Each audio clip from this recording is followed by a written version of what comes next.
എന്നെ ചെറുതിൽ അറിയാവുന്നവരെല്ലാരും വിചാരിക്കും ബിന്ദു ഇങ്ങനെയൊക്കെ അഭിനയിക്കുന്നത് എങ്ങനെയാണെന്നൊക്കെ. കാരണം അത്രയ്ക്ക് നാണം കുണിങ്ങായിരുന്നു ഞാൻ. വീട്ടില് ഒരു ഗസ്റ്റ് വന്നാൽ പോലും, എന്റെ സ്വന്തം ചേട്ടന്മാര് വന്നാൽ പോലും ഞാൻ വാതിലിനും മറയില് ഇങ്ങനെ മാത്രം നിൽക്കുന്ന ഒരു ആളായിരുന്നു. സംസാരം കുറവാ, ചോദിക്കുന്നതിന് മാത്രം മറുപടി പറയുന്ന കൂട്ടത്തിലായിരുന്നു. നമുക്ക് വൃത്തികേടില്ല എങ്കിൽ ഏത് ഡ്രസ്സും യൂസ് ചെയ്യാം. ഞാൻ 70 വയസ്സായാലും ഇങ്ങനത്തെ തന്നെ ഡ്രസ്സൊക്കെ ഇടും. ഹലോ, ഇന്ന് നമ്മുടെ കൂടെ ബിന്ദു ചേച്ചിയാണ്. ബിന്ദു വരാപ്പുഴ, അതാണ് ഫുൾ നെയിം അല്ലേ? ഹായ് ചേച്ചി. ഈ സ്ഥലത്തിന്റെ പേര് കൂടെ കൂട്ടിയത് അത് ആ സമയത്ത് ഒരു ട്രെൻഡ് ആയതുകൊണ്ടാണ് ചേച്ചി? അങ്ങനെയൊന്നുമില്ലയോ, അത് സിനിമാക്കാരന്റെ അന്ന് ആ സമയത്ത് ബിന്ദു പണിക്കരുണ്ട്, പിന്നെ വേറെ ഏതൊരു ബിന്ദു ഇടയാറുള്ള ഒരു ബിന്ദു ഉണ്ട്. ഒരു കോമൺ നെയിം ആണല്ലോ അല്ലേ? അങ്ങനെ എവിടെന്നാ വിളിക്കുന്നതെന്ന് ചോദിക്കുമ്പോ നമ്മൾ തീർച്ചയായിട്ടും ഞാൻ വിളിക്കുന്ന വരാപ്പുഴ എന്നാണെന്ന് പറയും. അങ്ങനെ എനിക്ക് ബിന്ദു വരാപ്പുഴ എന്നുള്ള പേര് വന്നു. അത് ചില ആളുകൾ പറയുമല്ലോ, ഞാൻ ഫേമസ് ആവുന്നതോട് കൂടെ എന്റെ സ്ഥലവും അറിയണം എന്നൊക്കെ പറഞ്ഞിട്ട് കൂടെ. അങ്ങനെയൊന്നുമില്ല. എന്റെ ഒഫീഷ്യൽ ബിന്ദു രാജൻ എന്നാണ്. എന്റെ ഹസ്ബൻഡിന്റെ പേര് ബിന്ദു രാജൻ എന്നാണ്. അപ്പൊ അത് ഒഫീഷ്യൽ അങ്ങനെയാണ്. പിന്നെ സിനിമയ്ക്ക് വേണ്ടിട്ട് മാത്രം ബിന്ദു വരാപ്പുഴ. പിന്നെ എനിക്കൊരു പേരും കൂടി ഉണ്ട്, ഐനി രാജ് എന്നൊരു പേരും കൂടി ഉണ്ട്. ഐനി രാജ്, AINI, ഐനി. ബിന്ദുവിനേക്കാളും നല്ലത് അതായിരുന്നല്ലോ ചേച്ചി. അത് കുറച്ചുകൂടി എല്ലാവർക്കും ലക്കി നെയിം ബിന്ദു വരാപ്പുഴ തന്നെയാണ്. ചേച്ചിയുടെ ഇപ്പൊ വർക്കിൽ ഒരു റിമാർക്കബിൾ ആയിട്ടുള്ള വർക്ക് എന്ന് പറയുന്നത് മുംതാസിന്റെ ക്യാരക്ടറാണ്, സ്ഫടികത്തിലെ മുംതാസ്. തീർച്ചയായിട്ടും സ്ഫടികത്തിലെ മുംതാസ് എന്ന ക്യാരക്ടർ വളരെ ഇമ്പോർട്ടൻസ് ആയ ഒരു ക്യാരക്ടറാണ്. നമ്മളത് ചെയ്യുമ്പോന്നും ഒരിക്കലും വിചാരിച്ചില്ല ആ പടം ഇത്ര ഹിറ്റ് ആവും എന്നുള്ളത്. അതിന് ഇത്ര ഒരു ഇമ്പാക്ട് ഉണ്ട് എന്നുള്ളത് പോലും ഒരിക്കലും അറിയില്ല. എന്റെ ക്യാരക്ടർ തന്നെ ഞാൻ തിയേറ്ററിൽ പോയി പടം കണ്ടപ്പോഴാണ് ഈ ക്യാരക്ടറിന് ഇത്ര ഇമ്പോർട്ടൻസ് ഉണ്ടോന്ന്. എന്ന് വെച്ചാൽ അത് ലാലേട്ടന്റെ ഒക്കെ ഒരു പടമല്ലേ, ലാലേട്ടന്റെ പടം ചെയ്ത് ഫസ്റ്റ് പടമാണ് അത്. പിന്നെ ഡയറക്ടർ എന്നെ എന്തോ ആദ്യത്തെ മൂവി അതല്ല? ഒരിക്കലല്ല. ഞാൻ കുറച്ച് പടം അഭിനയിച്ചതിന് ശേഷം എന്നെ അതിനകത്ത് എന്നെ വിളിക്കാൻ പറഞ്ഞത് ഇങ്ങനെ ഒരു കുട്ടിയുണ്ട് കുഴപ്പമില്ലാതെയൊക്കെ അഭിനയിക്കുമെന്ന് പറഞ്ഞ മണിയമ്പിള്ള രാജു എന്നാണ് എന്റെ ഒരു ഓർമ്മ. രാജാനാണ് വിളിച്ചിട്ട് ഇന്ന മാതിരി ഡയറക്ടർക്ക് ഒന്ന് കാണണം എന്ന് പറഞ്ഞിട്ട് ഞാൻ കോട്ടയത്ത് പോയിട്ട് ഫസ്റ്റ് ഡയറക്ടർ ലൊക്കേഷനിൽ പോയി കണ്ടിട്ടാണ് വന്നത്. അത് കഴിഞ്ഞ് അടുത്ത ദിവസം തന്നെ വിളിക്കുകയൊക്കെ ചെയ്തു. പക്ഷെ ആ പടം വീണ്ടും 30 വർഷം എത്തി വീണ്ടും റിലീസായി. അത് നമുക്ക് വളരെ സന്തോഷം. ശരിക്കും സത്യം പറഞ്ഞാൽ ഞാനൊരു സെക്കൻഡ് റിലീസ് ആയതിനു ശേഷമാണ് ഞാൻ ആ പടം തിയേറ്ററിൽ കണ്ടത്. ഫസ്റ്റ് ഇറങ്ങിയപ്പോ കണ്ടിട്ടില്ല. പിന്നെ നമ്മള് ടിവിക്കാലെ കണ്ടിട്ടുണ്ട്. അന്നൊന്നും ഇത്രയൊന്നും അത് മുഴുവൻ ഇരുന്നൊന്ന് കാണാന്നൊക്കെ നമ്മൾ കുറച്ച് തിരക്കൊക്കെ ഉള്ള ഒരു സമയമാണല്ലോ, അതുകൊണ്ട് കണ്ടിട്ടില്ല. പക്ഷെ സെക്കൻഡ് റിലീസ് ആയപ്പോഴാണ് ഞങ്ങൾ വർക്കൗട്ട് ചെയ്യുന്ന കുറെ ഫ്രണ്ട്സ് ഒക്കെ ഉണ്ട്, ഞങ്ങൾ 8-10 പേര് കൂടെ തിയേറ്ററിൽ പോയി കണ്ടത്. ഞാൻ സത്യം പറഞ്ഞ ചേച്ചിയെ പറഞ്ഞപ്പോഴേ ചേച്ചി ഒരു സാരിയൊക്കെ കൊടുത്ത് അല്ലെങ്കിൽ അങ്ങനെ ഒരു അറ്റയറിലായിരിക്കും വരാന്ന് എക്സ്പെക്ട് ചെയ്തു കേട്ടോ. അങ്ങനെ അല്ല അങ്ങനെയല്ല, അപ്പൊ ഡ്രസ്സ് വെച്ച് നമ്മൾ ജഡ്ജ് ചെയ്യല. പക്ഷെ നമ്മളിങ്ങനെ ഓർക്കുമല്ലോ, ഓക്കെ ചേച്ചി നല്ലൊരു കോട്ടൺ സാരിയൊക്കെ കൊടുത്ത് കുറച്ച് അങ്ങനത്തെ ഒരു രീതിയാണ് ഞാൻ എക്സ്പെക്ട് ചെയ്തത്. ഒരിക്കലും ഞാൻ പണ്ട് തുടങ്ങി മോഡേണം. എനിക്ക് എന്റെ ഓൾമോസ്റ്റ് പടത്തിലൊക്കെ വിഗാണ്, പണ്ട് തുടങ്ങി വിഗാണ്. എനിക്ക് ബോയ്സ് കട്ട് പോലെയൊക്കെ വെട്ടി ഇരുന്നതാണ് ഞാൻ. അതേ എന്റെ ഒറിജിനൽ ഹെയറോട് കൂടി ചില പടത്തിലൊക്കെ ഉണ്ട്. ഒന്നാമന് പടത്തിൽ എന്റെ ഒറിജിനൽ ഹെയർ തന്നെയാണ്. ആ ഒരു ടൈപ്പ് ആയിരുന്നു ഞാൻ എപ്പോഴും. പക്ഷെ ക്യാരക്ടർ അനുസരിച്ചിട്ട് ഞാൻ കൂടുതലും വിഗ് വെച്ചിട്ട് കുറച്ച് ഏജുള്ള ഒരു ക്യാരക്ടറാണ് പണ്ട് തുടങ്ങി ചെയ്തിരിക്കുന്നത്. അതുപോലെ തന്നെ ഒരു ഹിറ്റായ പടം അത് വേറെ ഉണ്ട്, മിന്നാവിനിങ്ങനെ മിന്നുകെട്ടു എന്ന് പറഞ്ഞിട്ട് ജയറാമേട്ടന്റെ ഒരു പടം. അതിനകത്തൊരു കല്യാണം മുടക്കുന്ന ഒരു കാതര എന്നൊരു ക്യാരക്ടർ ഉണ്ട്. എനിക്ക് മനസ്സിലായി, ശോഭനയാണോ വരുന്നത്? എനിക്കൊരു ജനാർദ്ദനൻ സാറായിട്ട് ആ കോമ്പിനേഷൻ. അത് ട്രോളിലൊക്കെ ഉണ്ട്. ജനുവേട്ടനായിട്ടുള്ള ഒരു കോമ്പിനേഷൻ ആണ്. അതൊരു നാടക നടി കല്യാണം മുടക്കാൻ വരുന്നൊരു, അത് കഴിഞ്ഞിട്ട് ബസ് സ്റ്റോപ്പിൽ വന്നിട്ട് നാടക നടിയാണ്. അതൊരു ഹിറ്റായതാണ്. കാതരയെന്ന് വിളിക്കുന്ന ഒരുപാട് പേരുണ്ട്. 90s തുടക്കത്തിൽ ഇറങ്ങിയ അതെ. ഞാൻ ആദ്യം ചെയ്ത 91-ലാണ്. പിന്നെ അതിനുശേഷം 1-2 വർഷത്തിനുള്ളിൽ വന്ന പടങ്ങളാണ് അതൊക്കെ. ഏറ്റവും ആദ്യത്തെ സിനിമ ഏതായിരുന്നു? ഏറ്റവും ആദ്യത്തെ പടം എന്ന് വെച്ചാൽ ഒരു ചെറിയൊരു ക്യാരക്ടർ ചെയ്ത പടമാണ്. തുളസിദാസിന്റെ ഒരു ജയറാം പടമാണ്. ഉർവശി, മനോജ് കെ ജയൻ, തുളസിദാസാണ് ഡയറക്ടർ. ഞാനൊരു ഓഫീസ് ഗേളായിട്ട് വന്നിട്ട് ഒരു ചെറിയൊരു സാധനം. അതെ, പക്ഷെ 4-5 ദിവസം ഉണ്ട്, കുറെ സീൻസ് ഉണ്ട്. പക്ഷെ ചെയ്ത ക്യാരക്ടർ അതാണ്. ഞാൻ നല്ല വേഷം ചെയ്തത് കാവടിയാട്ടമാണ് എന്റെ ഫസ്റ്റ് പടം എന്ന് പറയാനായിട്ട് ഒരു ക്യാരക്ടറുള്ളൂ. അതിനുശേഷമാണ് ഒരു നല്ല വേഷങ്ങൾ വന്നു തുടങ്ങി. ആദ്യം വെറുതെ പോയി അഭിനയിച്ചു. കാവടിയാട്ടും ജയറാമേട്ടനോട് എനിക്കൊരു ചേച്ചി ജയറാമേട്ടനായിട്ട് സിനിമകള് വന്നിട്ടുണ്ട്. എന്റെ ഹസ്ബൻഡ് ശരിക്കും ജയറാമേട്ടന്റെ തനി രൂപമാണ് കാണാൻ. അതേപോലെ തന്നെ ഡിറ്റോ. കോയിൻസിഡൻസും ഉണ്ടെന്ന് തോന്നുന്നു അല്ലേ? അപ്പൊ ജയറാമേട്ടനായിട്ട് നല്ല കമ്പനിയാണ്. ജയറാമേട്ടൻ കമ്പനി അങ്ങനെ ഞാൻ അന്ന് ഒത്തിരി സംസാരിക്കുന്ന കൂട്ടത്തിലൊന്നും അല്ലായിരുന്നു. സംസാരിക്കും അത്രേ ഉള്ളൂ. അതിന് ഒത്തിരി കുറച്ച് വായിലാക്കൊക്കെ വന്നത് ഇപ്പോഴാണ്. കുറച്ചുകൂടെ അതെ എല്ലാവരോടും സംസാരിക്കുന്നത്. പണ്ട് ഒരു മുണ്ടാമണിയാണ്, കുറച്ച് ഷൈ ഒക്കെ ആയിരുന്നു. എന്നെ ചെറുതിൽ അറിയാവുന്നവരെല്ലാരും വിചാരിക്കും ബിന്ദു ഇങ്ങനെയൊക്കെ അഭിനയിക്കുന്നത് എങ്ങനെയാണെന്നൊക്കെ. കാരണം അത്രയ്ക്ക് നാണം കുണിങ്ങായിരുന്നു ഞാൻ. വീട്ടില് ഒരു ഗസ്റ്റ് വന്നാൽ പോലും, എന്റെ സ്വന്തം ചേട്ടന്മാര് വന്നാൽ പോലും ഞാൻ വാതിലിനും മറയില് ഇങ്ങനെ മാത്രം നിൽക്കുന്ന ഒരു ആളായിരുന്നു. സംസാരം കുറവാ, ചോദിക്കുന്നതിന് മാത്രം മറുപടി പറയുന്ന കൂട്ടത്തിലായിരുന്നു. അങ്ങനെയുള്ള ആളാണ് ഇപ്പൊ ഇങ്ങനെ. ഞാൻ അതുപോലെ ഈ ഡ്രസ്സിന്റെ കാര്യം പറഞ്ഞപ്പോഴേ, ഇപ്പൊ ചില ആളുകൾക്ക് അല്ലെങ്കിൽ ഇപ്പൊ നമ്മുടെ ഇപ്പൊ അമ്മമാർക്കൊക്കെ തന്നെ ഒരു പ്രായം കഴിഞ്ഞു കഴിഞ്ഞാൽ പിന്നെ അവർക്ക് ഇങ്ങനത്തെ ഡ്രസ്സൊക്കെ ഇടുന്നത് മടി. എനിക്കിഷ്ടമാണ്. ഞാൻ 70 വയസ്സായാലും ഇങ്ങനത്തെ തന്നെ ഡ്രസ്സൊക്കെ ഇടും. അല്ല അതിന്റെ ഒരു അതായത് എന്റെ ഒരു അഭിപ്രായം എങ്ങനെയാണെന്ന് വെച്ചാൽ, നമുക്ക് വൃത്തികേടില്ല എങ്കിൽ ഏത് ഡ്രസ്സും യൂസ് ചെയ്യാം. അത് നമുക്ക് എന്റെ പോളിസി. നമുക്ക് വൃത്തിയില്ല, നമ്മള് കണ്ണാടി നോക്കി നമ്മൾ ഡിസൈഡ്. മാത്രമല്ല നമ്മൾ ഒരിക്കലും ഇല്ല, നമ്മളുടെ വീട്ടിലും മക്കളുണ്ട്, എന്റെ കൂടെ എന്റെ അമ്മയുണ്ട്, അല്ലെങ്കിൽ എന്റെ അനുജത്തിമാര്, നമ്മുടെ നെയ്ബേഴ്സ് ഒക്കെ ഉണ്ടല്ലോ. അപ്പൊ നമ്മൾ ഈ ഡ്രസ്സ് ഇടുമ്പോൾ ചെറിയൊരു കോളിന്റെ ഒരു വിഷയമുണ്ട്. അപ്പൊ നമ്മൾ ചോദിക്കുമല്ലോ നമുക്ക് ഈ ഡ്രസ്സ് എങ്ങനെയുണ്ട്, കുഴപ്പമില്ല മമ്മി ചേരുന്നുണ്ട്. ഈ സാരിയെ കൊടുത്ത് പക്ക ഒരു നാടൻ സ്ത്രീയായിട്ട് നടക്കാനായിട്ട് എനിക്കൊന്നും താല്പര്യമില്ല. കാരണം എന്ന് വെച്ചാൽ സാരിയൊക്കെ ചിലപ്പോ കേരളീയ ഡ്രസ്സൊക്കെ ആയിരിക്കും, പക്ഷെ നമ്മള് അപ്പുറം ഇത് കണ്ടു ഇതാകുമ്പോൾ നമുക്ക് കംഫർട്ടാണ്. ഞാൻ കൂടുതൽ ജീൻസും ടോപ്പും ഒക്കെയാണ് എപ്പോഴും ഫുൾ ടൈം. മാത്രല്ല നമ്മൾ കണ്ടു കഴിഞ്ഞാല് സത്യത്തിൽ ഞാനൊരു പാവമാണ്. പക്ഷെ പാവമാണ്, ഞാനൊരു പാവമാണ്. നിനക്ക് തോന്നുന്നില്ല ഇത്രക്ക് എന്നെ കണ്ടിട്ട്? ഞാൻ പാവമാണ്. അപ്പൊ ഈ പാവം എന്ന് മറ്റുള്ളവർക്ക് തോന്നാതിരിക്കാൻ വേണ്ടിയിട്ടാണ് ജീൻസും ടോപ്പൊക്കെ ഇടുന്നത് പണ്ട്. അതായത് നമ്മുടെ ഒരു ജഡ്ജ്മെന്റൽ സൊസൈറ്റി. തീർച്ചയായിട്ടും അവര് ജീൻസും ടോപ്പൊക്കെ ഇടുമ്പോ കൊള്ളാലേ ഇവള്, പെട്ടെന്നൊന്നും അടുക്കാൻ പറ്റൂല. ഒരാള് നോക്കിക്കഴിഞ്ഞാൽ അവരപ്പം തിരിച്ചു പോകും. നമ്മുടെ നോട്ടത്തിൽ തന്നെ അവര് തിരിച്ചു. കാരണം നമ്മള് ചുരിദാറിന് അത്ര കംഫർട്ട് ആണെങ്കിലും നാടൻ സ്ത്രീകൾ ഇപ്പൊ എല്ലാവരും ചുരിദാർ ഇടുന്നത്. എല്ലാവരും ചുരിദാർ. എന്റെ അമ്മച്ചി ഇടുന്നതും ചുരിദാർ. എന്റെ അമ്മച്ചിക്ക് 78 വയസ്സുണ്ട്. അമ്മച്ചിയും ചുരിദാർ ഇടുന്നത് കൂടുതൽ. അപ്പൊ അതുകൊണ്ട് അമ്മച്ചായി എന്നല്ല പറയുന്നത്, ചുരിദാർ കോമൺ ആയിട്ടുള്ള ഒരു വേഷം. ജീൻസ് എല്ലാവരും ഇടൂല. ഞാൻ ഇപ്പോഴും ടൈറ്റ് ജീൻസ് ഇട്ട് നടക്കണ ആളാണ്. എന്റെ ഹസ്ബൻഡിന് ഞാൻ കല്യാണം കഴിച്ച കുട്ടിയായതിനു ശേഷം വന്നതാണ് ഈ ഫീൽഡില്. അതെ, എന്റെ മോൾക്ക് 3-3.5 വയസ്സുണ്ട് ഞാൻ ആദ്യമായിട്ട് അഭിനയിക്കാൻ വരുമ്പോ. അല്ലാതെ ഞാൻ അതിനുശേഷം നിൽക്കുമ്പോഴായിരുന്നു കല്യാണം കഴിഞ്ഞു അങ്ങനല്ല. ഒരിക്കലല്ല. അതിനുശേഷം എന്റെ ഹസ്ബൻഡിന് ഒരു കലാകാരനായിരുന്നു. പുള്ളിയുടെയും കൂടി ഇഷ്ടപ്രകാരം മാത്രമേ ഞാൻ വർക്കിന് വന്നുള്ളൂ. പുള്ളിക്ക് ഇഷ്ടമായിരുന്നു ഞാൻ ജീൻസ് ഇടുന്നതും. മിഡിയൊക്കെ എത്രയോ വർഷം ഞാൻ ഇട്ടിരിക്കുന്നു, മിഡിയും ടോപ്പൊക്കെ. ലൊക്കേഷനിലൊക്കെ പോകുന്ന അങ്ങനെയൊക്കെ തന്നെ ഇത് വാങ്ങി തരുന്നു പുള്ളി തന്നെ. അതൊക്കെ ഇടണം, അതിനകത്തൊന്നും ഒരു കുഴപ്പമില്ലായിരുന്നു. ഞാൻ ഇട്ടതുകൊണ്ട് ആരും ഇതുവരെയും വൃത്തികേടാണ് എന്ന് ഇതുവരെയും പറഞ്ഞിട്ടില്ല. വർക്കൗട്ടൊക്കെ ചെയ്ത് ബോഡിയൊക്കെ വർക്കൗട്ട് പണ്ട് തുടങ്ങി വർക്കൗട്ട് ചെയ്യാറുണ്ട്, നടക്കാറുണ്ട്. ഇപ്പോഴാണ് കുറച്ച് കുറഞ്ഞിരിക്കുന്നത്. അങ്ങനെ ഡയറ്റിംഗ് ഒക്കെ ഉണ്ട്. വലിച്ചുവാരി കഴിക്കലൊന്നുമില്ല. ഇപ്പോഴും വെജൊന്നല്ല, നോണൊക്കെ കഴിക്കും. നോണൊക്കെ നന്നായിട്ട് കഴിക്കും. പക്ഷെ നമ്മൾ ചോറ് കാർബോ ഒന്നും കഴിക്കാറില്ല. ചപ്പാത്തി, ചോറ്, പിന്നെന്താ ഗോതമ്പ് അങ്ങനെയുള്ള ഒന്നും കഴിക്കാറില്ല. ഫ്രൂട്ട്സ്, കറികള്, ചിക്കൻ, ബീഫ്, പിന്നെ ബീഫ് എല്ലപ്പോഴും മാത്രമേ ഉള്ളൂ. Fish, vegetables, salad. ഞാൻ ഇന്നൊരു ചപ്പാത്തി കഴിച്ചു. ഒരു ചപ്പാത്തി അത്രേ ഉള്ളൂ. നമുക്ക് ഈ മലയാളികൾക്ക് ചോറും മീൻകറിയും മീൻ വറുത്തതൊക്കെ കഴിക്കാൻ ക്രേവിങ്സ് വരില്ലേ? അങ്ങനെയൊന്നുമില്ല, എനിക്കങ്ങനെയില്ല. ഞാൻ പണ്ട് തുടങ്ങിയ ഡയറ്റിംഗ് ആണ്. ഈ ജനറേഷനിലുള്ള ഒരാളാണ് ഇത് പറയുന്നതെന്നുണ്ടെങ്കിൽ ഒരിക്കലും ഒത്തിരി പേരുണ്ട്. ഒത്തിരി പേരുണ്ട്. ഇപ്പൊ പണ്ടൊക്കെ എല്ലാവരും കാർബോഹൈഡ്രേറ്റ് എന്താണ് അല്ലെങ്കിൽ അതെന്താണെന്ന് ആർക്കും അറിയില്ല. ഇന്ന് അങ്ങനെയല്ല. ഇന്ന് കാർബോ എന്ന് പറയുന്ന സംഭവം എല്ലാവരും മാക്സിമം നമുക്ക് ചോറില്ലെങ്കിൽ ഒന്നുമില്ല, ഒരു ക്ഷീണം വരിക അല്ലെങ്കിൽ ഒന്നുമില്ല. എന്റെ അമ്മച്ചിക്ക് ഒരു നേരം ചോറ് കഴിച്ചില്ലെങ്കിൽ ഭയങ്കര വിഷമമാണ്. എനിക്കത് കഴിച്ചില്ലെങ്കിൽ ഭയങ്കര ക്ഷീണം വരും. ഞാൻ പറഞ്ഞ അമ്മ അങ്ങനെ ഒന്നും ഇല്ല എന്ന് പറഞ്ഞാൽ അമ്മയ്ക്ക് മനസ്സിലാവും. നമ്മുടെ മനസ്സിന്റെ ഒരു പ്രശ്നമാണ്. അത് മനസ്സിലാവും. പണ്ട് തുടങ്ങി ശീലിച്ചിട്ടാണ്.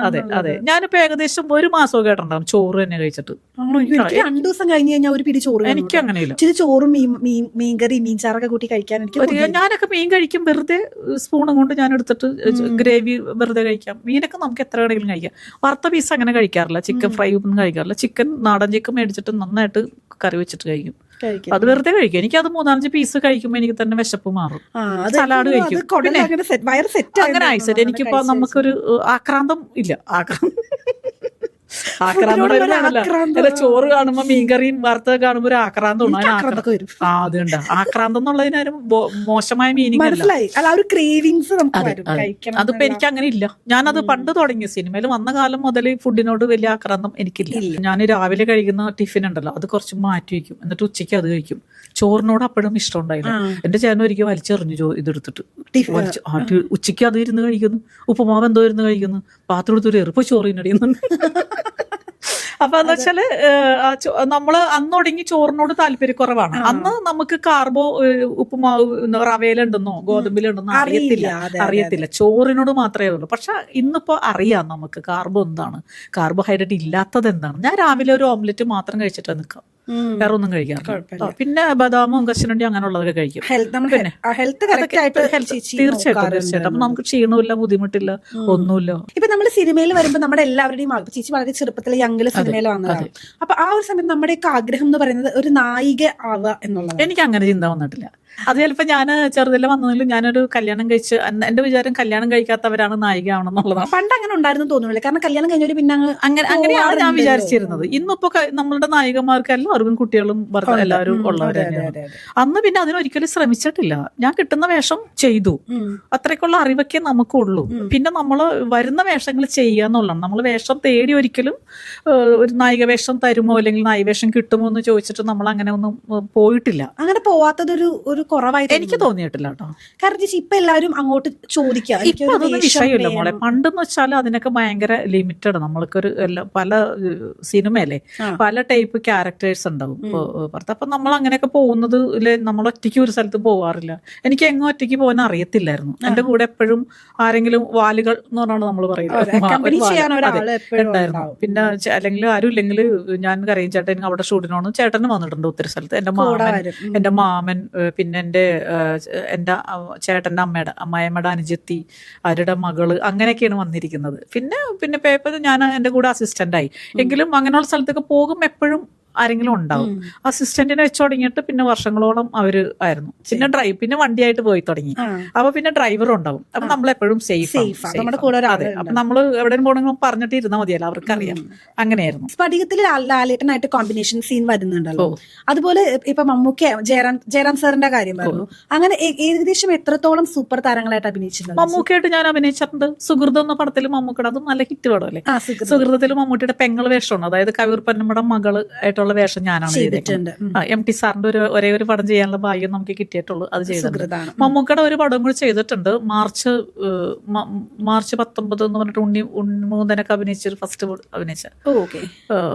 ഒത്തിരി പടമൊന്നുമല്ല. അതിനകത്ത് അഭിനയിച്ചിട്ടുണ്ട്. അത് ക്യാരക്ടർ എന്ന് വെച്ചാൽ കൊച്ചുപ്രേമന്റെ വൈഫായിട്ടുള്ള ക്യാരക്ടറാണ്. 2-3 സീനൊക്കെ അതിനകത്ത് കട്ട് ചെയ്ത് പോയി, എന്നാലും അഭിനയിച്ചു. ആ പടത്തിൽ കുറച്ചുണ്ട്. നമ്മളിപ്പോ ചെയ്യും സ്ഫടികത്തിൽ എത്രയോ സീനാണ് കട്ട് ചെയ്ത് പോയത്, ലെങ്ത് കൂടിയിട്ടൊക്കെ. പിന്നെ ഞങ്ങളുടെയൊക്കെ പ്രേമമൊക്കെ ഉണ്ടായിരുന്നു ഇഷ്ടംപോലെ. സീൻസ് കട്ട്, ബോട്ടിലെ സീനൊക്കെ ഒത്തിരി ഷോട്ടുകളൊക്കെ ഉണ്ടായിരുന്നു, അതൊക്കെ കട്ട് ചെയ്ത് പോയി. പടം എന്ന് വെച്ചപ്പോ നമ്മള് എടുക്കാൻ തന്ന എന്നോട് ഡയറക്ടർ സാറ് പറയുമായിരുന്നു, ഇപ്പൊ അത് പടം തുടങ്ങിയാൽ നിന്റെ ക്ലോസ് അല്ലേ ഉള്ളൂ എന്ന് പറയുമായിരുന്നു. എനിക്ക് മുസ്ലിം ക്യാരക്ടർ എനിക്ക് നന്നായിട്ട് മാച്ച് ചെയ്യുമായിരുന്നു. ഡയറക്ടറൊക്കെ വിചാരിച്ചു ഞാൻ ശരിക്കും മുസ്ലിം പെൺകുട്ടി തന്നെയാണെന്ന് വിചാരിച്ചു.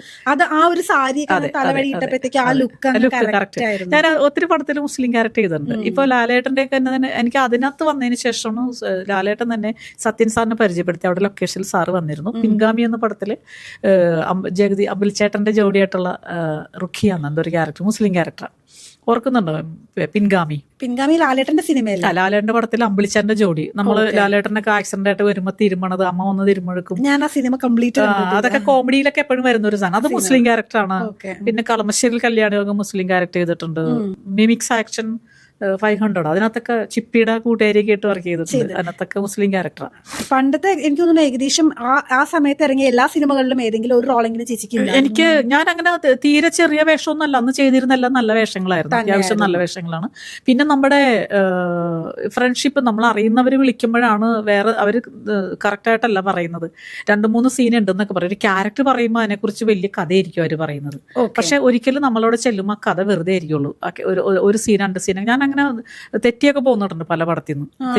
അവരായിട്ട് തെറ്റി പോകുന്നുണ്ട്. കാരണം ഒന്നുമില്ലാതെ വെറുതെ നിൽക്കാന്ന് വെച്ചാൽ എനിക്ക് ബുദ്ധിമുട്ടാണ്. ഇന്നും ഞാൻ പറയുന്നത് പെർഫോം ചെയ്യാൻ വേണം. വെറുതെ ഡയലോഗ് പറഞ്ഞിട്ട് എവിടെയെങ്കിലും ചുമ്മാ മിണ്ടാ നിൽക്കാന്നുള്ള ക്യാരക്ടർ എനിക്ക് ഇഷ്ടമല്ല. പെർഫോം ചെയ്യാനുണ്ടോ? ഞാനത് ഇന്നും അതിനകത്ത് നമുക്ക് എന്ത് കിട്ടുന്നു എന്നുള്ളതല്ല നോക്കുന്നത്. അത് നമുക്ക് അഭിനയിക്കാനുള്ള ഒരു കഴിവില്ലാത്ത പടം നമ്മൾ ചെയ്തിട്ട് കാര്യമില്ല. എത്രയോ പടത്തിൽ നിന്ന് ഞാൻ പോകുന്നുണ്ടെന്നറിയോ, അങ്ങനെ ഒന്നുമില്ലാതെ പോകുന്നുണ്ട്. ഇപ്പോ ഇത്രയും വർഷങ്ങൾ കഴിഞ്ഞു, സിനിമ മാറി, ഭയങ്കരമായിട്ട് മാറി. എനിക്ക് തോന്നുന്നു കുറച്ചുകൂടി റിയലിസ്റ്റിക് ആയി. തീർച്ചയായിട്ടും. അപ്പൊ ഇപ്പോഴത്തെ സിനിമകളിലെ ചേച്ചിയുടെ അവസരങ്ങൾ എങ്ങനെ നന്നായിട്ട് വരുന്നുണ്ടോ? അതോ ഞാനിപ്പോ ഇതാണ് ഒരു പടം റിലീസ് ആവുന്നുണ്ട് അടുത്ത മാസം മാർച്ചിലും റിലീസ് ആവുന്ന ഡയറക്ടർ പറഞ്ഞത്. അതിനകത്ത് ഞാനൊരു അമ്മ വേഷമാണ് ചെയ്തിരിക്കുന്നത്. ത്രൂ ഔട്ട് ആണ്. കുറച്ച് സീൻ ഉണ്ട് അതിനകത്ത്. നായകന്റെ അമ്മ വേഷമാണ്. എന്റെ ഭർത്താവായിട്ട് അഭിനയിച്ചിരിക്കുന്നത് മജീദ്-ക്കാണ്, നമ്മുടെ സിദ്ദിഖിക്കയുടെ ജ്യേഷ്ഠനുണ്ടല്ലോ, മജീദ്-ക്ക് ഞാനാണ്. അതൊരു വയ്യാത്തൊരു സ്ത്രീയുടെ ഒരു ക്യാരക്ടറാണ്, ഒരു തറവാട്ടമ്മ ഒരു ക്യാരക്ടർ, ക്ഷയിച്ചൊരു തറവാട്ടിലെ ഒരു അമ്മ ക്യാരക്ടർ. അത് നന്നായിരിക്കുന്നതാണ് പൊതുവെ അഭിപ്രായം അതിനകത്ത് എല്ലാവരും പറഞ്ഞത്. അങ്ങനത്തെ ഒരു ക്യാരക്ടർ ഞാൻ ചെയ്തിട്ടില്ല. ഇതൊരു സെറ്റ് മുണ്ട കൊടുത്തിട്ട് ആ ഒരു ഇതില് അതെ തീർച്ചയായിട്ടും. അന്ന് ക്ഷയിച്ച തറവാടുമാണ്. ആഠ്യത്വം ഒരിക്കലും മാറില്ലല്ലോ. അത് മാത്രമല്ല എനിക്കന്ന് ക്യാൻസർ ആയിട്ട് വയ്യാതെ ഇരിക്കുന്ന ഒരു ക്യാരക്ടറാണ്. ഇരിക്കുന്ന ഒരാളാണ്. പതുക്കെ നടക്കുക, പതുക്കെ അങ്ങനെയൊക്കെ. ഷൂട്ടൊക്കെ തീർന്നു? അതൊക്കെ ഷൂട്ടൊക്കെ കഴിഞ്ഞു. മിക്കവാറും അടുത്ത മാസം തന്നെ അത് റിലീസ് ഉണ്ടാവും. ഇനി ബാക്ക് ടു വേറെ തീർച്ചയായിട്ടും. എനിക്ക് തമിഴിലാണ് കുറച്ച് നോട്ടം. തമിഴിൽ ഞാനൊരു തമിഴ് പടം ഉന്നോടെ എന്ന് പറഞ്ഞ പണ്ടൊരു പടം ചെയ്തിട്ടുണ്ട്. ഒരു തമിഴ് സീരിയലും ചെയ്തിട്ടുണ്ട്. ഇനിയിപ്പോ ഈ പടം തന്നെ കോവിഡ് ആയപ്പോ തുടങ്ങി പറഞ്ഞിരിക്കുന്നതാണ്. 2-3 പടം ക്യാരക്ടേഴ്സ് പറഞ്ഞിരിക്കുന്നുണ്ട്. അതിനകത്ത് നായകന്റെ അമ്മ, നായികയുടെ അമ്മ എന്നൊക്കെയുള്ള രീതിയിലൊക്കെയാണ്. പക്ഷെ അതൊക്കെ തുടങ്ങാറായിട്ടേ ഉള്ളൂ. ഒന്നും അങ്ങോട്ട് തുടങ്ങിയിട്ടില്ല. ഓരോ ഇത് വരുമ്പോഴേക്കും ഓരോ പ്രശ്നങ്ങൾ വന്നിട്ട് അവര് പക്ക ഡേറ്റ് ആയിട്ടൊക്കെ തുടങ്ങത്തുള്ളൂ. നമ്മുടെ മലയാളം പടം ഒരു പ്രൊഡ്യൂസറെ കിട്ടുമ്പോഴേക്കും അപ്പൊ തന്നെ പടം തുടങ്ങാന്നൊരു വിഷയം അവിടെ ഇല്ല. അവരൊക്കെ അതേപോലെ റിലീസിങ് ഡേറ്റിന് ഏതൊക്കെ പടമാണ് അതുപോലും തീരുമാനിച്ചിട്ടാണ് അവര് പടം ഷൂട്ട് തുടങ്ങുള്ളൂ. പക്ക ഡേറ്റ് എല്ലാം റെഡിയാക്കിയിട്ട് അവർ തുടങ്ങത്തുള്ളൂ. അല്ലാണ്ട് പെട്ടെന്നൊന്നും തുടങ്ങത്തില്ല. അപ്പൊ ചിലപ്പോൾ അതിനകത്ത് നല്ല തിരക്കുള്ള ആർട്ടിസ്റ്റുകളുണ്ടാവും. എല്ലാവരുടെ ഡേറ്റും എല്ലാം കൺഫേം ആയിട്ട് തുടങ്ങത്തുള്ളൂ. അപ്പൊ തുടങ്ങുന്നവരെ നമ്മൾ വെയിറ്റ് ചെയ്യുക. എനിക്ക് അങ്ങനെ ധൃതി പിടിച്ച് വേറെ പടം ചെയ്യണമെന്ന് ആഗ്രഹമില്ല. കുറെ വർക്കുകൾ ചെയ്യണം നമ്മൾ ചെയ്തത്. അല്ല ഇനിയിപ്പോ ഞാനൊരു സെക്കൻഡ് എൻട്രി ആണല്ലോ. ഇപ്പൊ ഗ്യാപ്പ് ഞാൻ ബാംഗ്ലൂർക്ക് ഷിഫ്റ്റ് ചെയ്തായിരുന്നു. എന്റെ മകൾക്ക് അവിടെ ജോലി കിട്ടി. അത് മാത്രമല്ല ഇവിടെ എനിക്ക് ആ സമയത്ത് മൊത്തത്തിൽ ലേഡീസ് ക്യാരക്ടർ നമ്മൾ ചെയ്യുന്ന പോലത്തെ ക്യാരക്ടർ കുറഞ്ഞു. ഞാൻ ലാസ്റ്റ് ചെയ്തത് ഉട്ടിയോപ്പയിലെ രാജാവ് എന്ന് പറഞ്ഞൊരു പടമാണ്. അതിനകത്ത് സുനിലിന്റെ മകളായിട്ടൊരു ക്യാരക്ടർ ചെയ്തത്. പക്ഷെ പടം മൊത്തത്തിൽ ഫ്ലോപ്പ് ആയി. അത് അത്ര അങ്ങോട്ട് വിജയിച്ചില്ല പടം. പക്ഷെ ആ പടം കഴിഞ്ഞിട്ട് നമ്മളിപ്പോലുള്ള ഒത്തിരി ആർട്ടിസ്റ്റിന് വർക്കില്ലാതെ വന്നു പൊതുവെ എല്ലാവർക്കും. അല്ലാണ്ട് എനിക്ക് മാത്രമല്ല. ആ സമയത്ത് പിന്നെ നമുക്ക് വേറെ ജീവിതമാർഗം വേറെ ഇല്ല. അപ്പൊ എന്റെ മകളൊന്ന് പഠിക്കായിരുന്നു. പിന്നെ പുള്ളിക്കാരത്തേക്ക് ജോലി കിട്ടിയത് ബാംഗ്ലൂരാണ്, എയർപോർട്ടിൽ. അപ്പൊ പിന്നെ ഞാൻ മകളുടെ കൂടെ പോവാതെ ഒരു രക്ഷയില്ല. അവരെ വിട്ടിട്ട് ഒറ്റയ്ക്ക് പോവല്, ഞാനിവിടെ ഒറ്റയ്ക്ക് നിൽക്കാന്നുള്ളൊരു ഓപ്ഷനില്ല. അങ്ങനെ പോയപ്പോ 2-3 വർഷം ഞാൻ മാറി നിൽക്കേണ്ടി വന്നു. പക്ഷെ അതോടുകൂടി നമ്മുടെ സിനിമ ടീമല്ലേ ബിന്ദു അഭിനയം നിർത്തി ബാംഗ്ലൂർ സെറ്റിൽഡ് ആയി എന്നുള്ളൊരു മൊത്തം ഫ്ലാഷായി. പിന്നെ കോവിഡ് സമയത്താണ് ഞാൻ തിരിച്ചു വന്നത്. ഈ കോവിഡ് സമയത്ത് തിരിച്ചു വന്നപ്പോഴും ഞാനിവിടെ അന്ന് തിരക്കുള്ളൊരു ആൾക്കാരെന്ന് വെച്ചാൽ ബാദുഷ കൺട്രോളറായിട്ട് നല്ല തിരക്കുള്ള സമയമാണ്. ബാദുഷനൊക്കെ വിളിച്ചൊക്കെ ചോദിക്കുമായിരുന്നു. പക്ഷെ ബാദുഷ വിളിക്കാൻ ചേച്ചി അതിനകത്ത് വരുന്നുണ്ട് പടം, ചേച്ചിക്ക് എന്തായാലും ചെയ്യുമ്പോൾ നല്ല വേഷം ചെയ്തോ മതി എന്നൊക്കെ പറഞ്ഞിട്ട് ഇങ്ങനെ മാറ്റി മാറ്റി കൊണ്ടുപോകുന്നല്ലാതെ പല പ്രാവശ്യം വിളിച്ച് ചോദിച്ചു ഞാനിവിടെ ഉണ്ടട്ടോ എന്നൊക്കെ പറയാറുണ്ടെങ്കിലും അന്ന് പിന്നെ ഒത്തിരി മാറ്റങ്ങൾ വന്നു സിനിമയിൽ. ഒത്തിരി മാറ്റങ്ങൾ വന്നു, ഒത്തിരി പുതിയ ആർട്ടിസ്റ്റുകൾ വന്നു. അതുകൊണ്ട് ഞാൻ പിന്നെ ആരെയും പോയി കാണാനോ വിളിക്കാനോ ഒന്നും അങ്ങനെ നിന്നില്ല. പിന്നെ ഞാൻ ഓരോ ജോലികൾ ചെയ്തു. ഞാൻ റിയൽ എസ്റ്റേറ്റ് ഉണ്ടായിരുന്നു. ഞാൻ എൻ്റെ അടുക്ക് റെസ്റ്റോറന്റ് തുടങ്ങി. എറണാകുളത്ത് എടപ്പള്ളി ഭാഗത്തായിരുന്നു. പക്ഷെ അത് കോവിഡ് ആയപ്പോ അത് നിർത്തി 2 മാസം 3 മാസം ഒക്കെ ആയുള്ളൂ. അപ്പോഴേക്കും അത് അടച്ചു. കാരണം പിന്നെ എനിക്ക് പേടിയായി. കാരണം എത്ര നാള് ഇങ്ങനെ കടകൾ അടച്ചു പോയിട്ടൊന്നും അറിയത്തില്ലല്ലോ. അപ്പൊ നമുക്ക് ഒത്തിരി നഷ്ടവും. അതുകൊണ്ട് ഞാൻ വിട്ടു.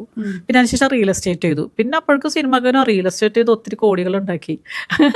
അതോടുകൂടി ബിന്ദു പടം നിർത്തി എന്ന് പറഞ്ഞു. കോടികൾ ഉണ്ടാക്കിയെന്ന് പറഞ്ഞേട്ടാ, പൈസ ഇല്ലാന്ന് പറഞ്ഞില്ല. അപ്പൊ പിന്നെ എന്നെ അവര് പ്രതീക്ഷിക്കുന്ന ഒരു പ്രൊഡ്യൂസറൊക്കെ ആയിട്ടായിരിക്കാം.